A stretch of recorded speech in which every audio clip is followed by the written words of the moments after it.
Assalomu alaykum aziz kuzatuvchilar. Ayni damda biz Toshkent davlat agrar universitetining ilmiy tajriba xo'jaligidamiz. Bugun bu yerda katta o'zgarishlar, katta islohotlar ro'y bermoqda.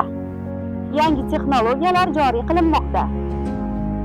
Ilg'or ilmiy tajribalar amaliyotga tatbiq qilinmoqda va eng muhimi agrar sohaning istiqboli uchun tub yangilanishlar amalga oshirilmoqda. Bu o'zgarishlar agrar sohaning kelajagini belgilovchi muhim qadam bo'lib, nafaqat ilmiy, balki iqtisodiy jihatdan ham samaradorlikni oshirishga xizmat qiladi. Ilmiy tajriba xo'jaligining asosiy maqsadi esa ilmiy ishlanmalarni bevosita ishlab chiqarishga joriy etish va agrar sohani samaradorligini oshirishdan iborat. Tasvirlarda ko'rib turganingizdek, Toshkent davlat agrar universitetining ilmiy tajriba xo'jaligida qishloq xo'jaligini modernizatsiya qilish bo'yicha tub burilish bosqichi boshlandi.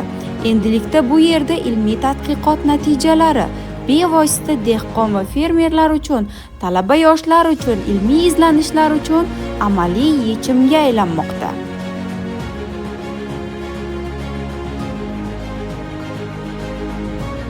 Ushbu maxsus reportaj Toshkent davlat agrar universiteti matbuot xizmati tomonidan maxsus tayyorlandi.